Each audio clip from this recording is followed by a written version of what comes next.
जी। गुरुजी मैं जमुनानगर से आई, मेरी 2 शादी हुई, पर दोनों आधे है, दोनों पतियों का त्याग मैंने खुद तो करा। आपकी 2 शादियां हुई? हाँ सर 2 शादियाँ हुई गुरुजी तो मेरी। दोनों को आपने त्याग दिया? हाँ मैंने त्याग फिर दिया। जो पहला पति था मेरा, ये चोर था। चोर? क्या चुराया? ये फैक्ट्रियों की चोरियां कर रहा था, घर में भी चोरियां करता था, कहीं भी। चलो मैं सहन करती रही। उसके बाद उसने मेरी छोटी गुड़िया बेच दी थी हिमाचल में, तो वहां से दिल खराब हो गया गुरुजी, मैंने वहां से तलाक दे दिया था। फिर मैंने दूसरी शादी, मेरे रिश्तेदारों ने कहा, जो पहले हस्बैंड थे मेरे, उनसे मुझे 3 लड़कियां थी, तो घर वाले बोले भाई तू अकेली आ जा, लड़कियों ने आश्रम में छोड़िया, बच्चे लेके हमारे पास ना आई हो। तो मैं किराए पे रही, किराए पे रह के मैंने फैक्ट्री वगैरह में काम करा। चलो मैंने अपने बच्चे पाले, बच्चे साथ में रही? बच्चे साथ में है मेरे। उसके बाद मैंने, जब रिश्तेदार कुछ बाहर के निकल देते और कुछ घर के हो जावे ऐसे, तो उसके बाद मैंने एक ऐसे आदमी से शादी करी।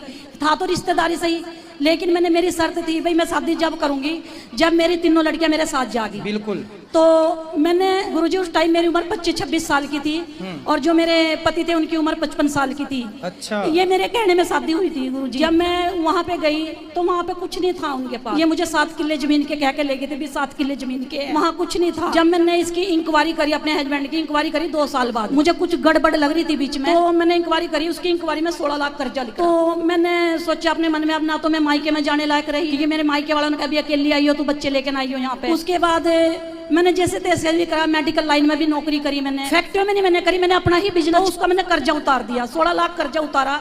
और अभी मकान बनाया मैंने 4 साल हो गए, और मकान के बाद मैंने जमीन में बोर करवाया, 1 किला जमीन का था उनके पास। अब उनकी समस्या ऐसी हुई, किसी ने पता नहीं अपने मायने से चले ये, या पता नहीं किसी ने कहा, किसी ने कह दिया लड़कियां तेरी नहीं है। उसने क्या करा, 2 साल पहले गुरुजी उल्टा कदम उठाया हमारे बच्चों के साथ। वहां से मैंने फिर दिल खराब, मेरा मन खराब हो गया, क्योंकि जब मेरे बच्चे के साथ ही उल्टी हरकत होगी तो मैं कैसे टिकूंगी वहां पे। तो अभी लड़की की शादी तो मैंने 2 की कर दी, वहीं पे कर दी गाँव में। वैसे मेरा परिवार बहुत अच्छा है, देवर जेठ जो है मेरे परिवार के में बहुत अच्छे है, मैं मेरा साथ देवे। तो अभी मैं मकान बना के, मुझे 3 साल हुए, लड़कियों की शादी तो वहीं कर दी थी मैंने 2 की, पर उसने एक भी लड़की की शादी में कन्यादान नहीं किया, खुद मैंने अपने भरोसे पे करी। अब एक लड़की की शादी मैंने बाहर आके कर दी। अब मैंने अपना होटल खोल रखा, जमुनानगर एरिया में मैंने अपना होटल खोल रखा, तो मैं खुद काम करूं। और कान्हा जी की कृपा से अभी मेरे 1 महीना हुआ अप्रैल का, मेरे सिर्फ जब मैंने शादी करी, किसी से मैंने कोई कन्यादान नहीं लिया। आपने एक स्त्री का धर्म निभाया है, और इतना सारा स्ट्रगल करते हुए आपने अपने बच्चियों को बहुत अच्छा बनाया है, ये बहुत अच्छी बात है। SBI बैंक में लगी हुई है बड़ी गुड़िया मेरी। आपने अपनी बेटियों के साथ समझौता नहीं किया, और यही कर